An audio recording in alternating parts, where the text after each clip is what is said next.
teman-teman, selamat pagi pecinta tanaman hias semuanya. Apa kabar? Sehat selalu ya. Nah, kali ini khususnya bagi pemula seperti saya yang hidup di kota, lahan tanah nggak ada, yang ada hanya teras, itu pun juga nggak besar, masih harus berbagi dengan ini. Wah, ini benar-benar curhat nih. Nah, kalau sudah seperti itu, kita banyak menggunakan pot-pot ini ya. Pot-pot yang saya pilih ini warnanya banyak kan putih. Karena kalau putih menurut saya itu tanaman jadi terlihat jelas, baik warna, corak ya, motifnya itu bisa cantik, anggun, mempesona gitu ya.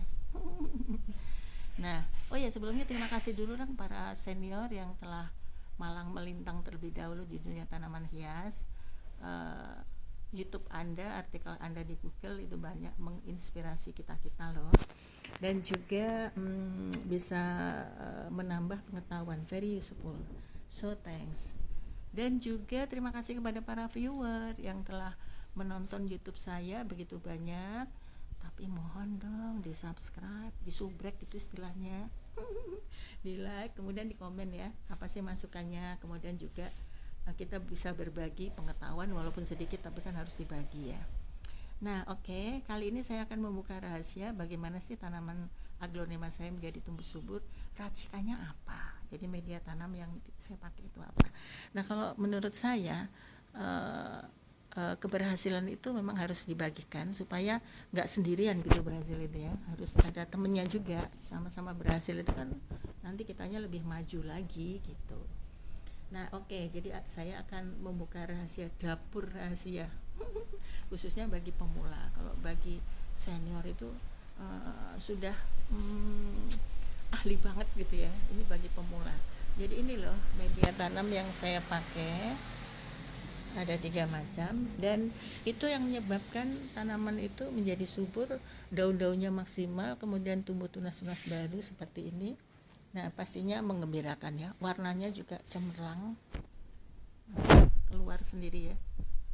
Jadi fotosintesis berhasil dengan baik. Kemudian unsur-unsur haranya itu mikro makro terserap juga dengan baik.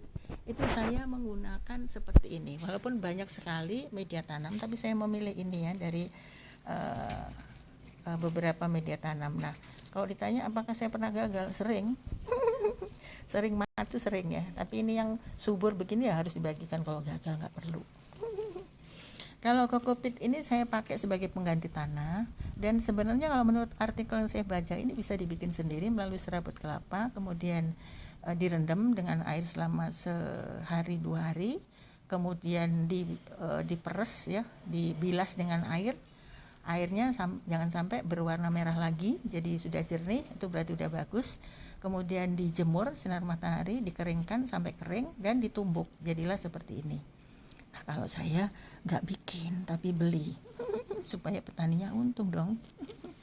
Nah, kalau dibeli itu pun juga harus dicek, jadi dimasukkan ke kantong plastik, kemudian dilubangi, dimasukkan air, diperes. Kalau airnya sudah nggak merah lagi itu berarti sudah bagus, jadi bisa dipakai gitu ya. Nah, berarti ini sudah bagus. Kemudian kalau kita menggunakan kokopit itu konon tadi kenapa kok harus dihilangkan warna merah, itu karena kita harus hilangkan zat taninnya yang terkandung di dalam kokopit. Zat tanin itu bisa menghambat penyerapan makanan tanaman terhadap media tanam. Jadi tanaman tuh menyerap makanannya itu bisa terhambat kalau masih ada zat taninnya gitu ya. Jadi harus dihilangkan gitu ya. Tetapi selain mengandung zat tanin, kokopit ini juga mengandung enzim trichoderma yang bisa berguna untuk menghalau hama yang akan masuk ke dalam media tanam. Jadi hama itu nggak suka dengan enzim itu. Tapi itu pun kalau kokopitnya masih berfungsi dengan baik. Berfungsi dengan baik itu selama 6 bulan.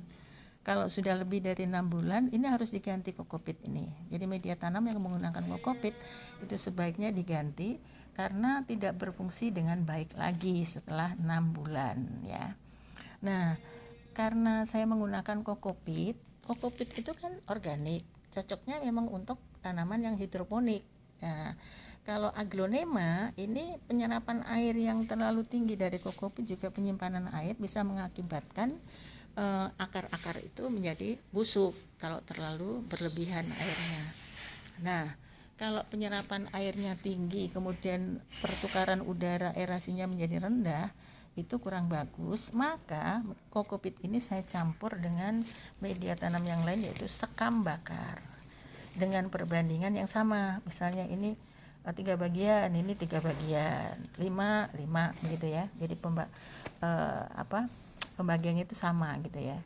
Jadi perbandingannya misalnya ini 5, ya ini 5 gitu ya, sama pokoknya perbandingannya itu.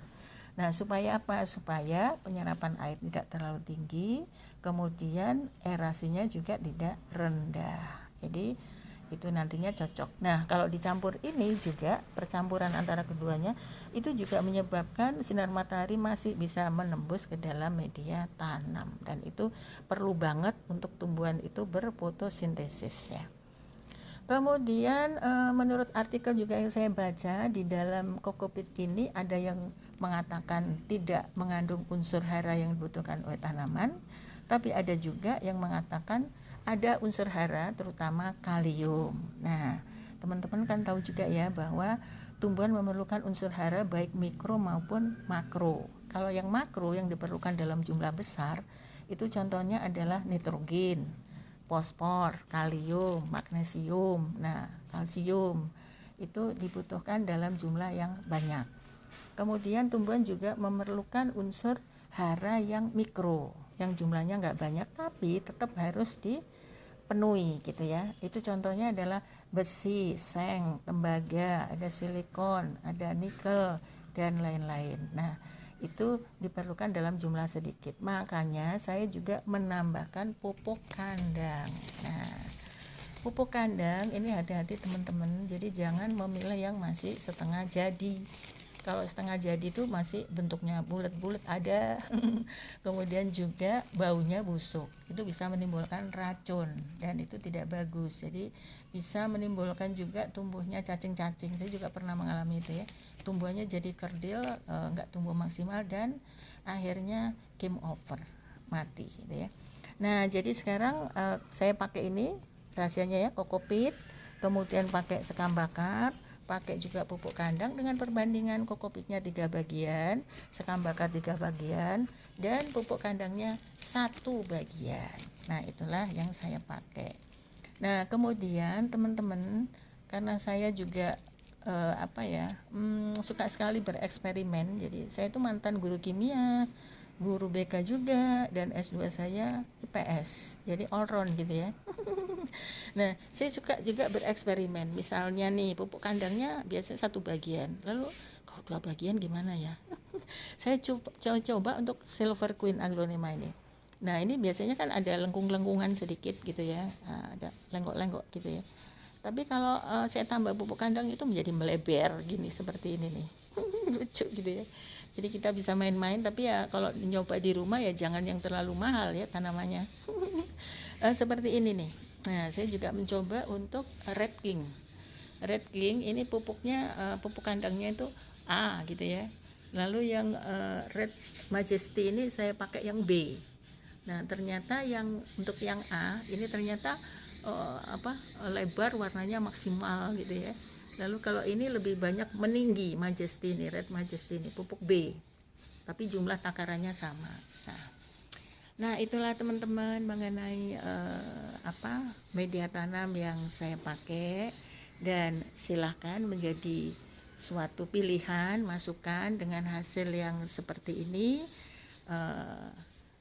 Menurut saya sih lumayan bagus. Jadi mohon maaf ini kalau misalnya ada yang tidak berkenan, dan ini menjadi suatu pilihan saja, dan bagi yang memanfaatkan dan berhasil, alhamdulillah rabbil alamin ya.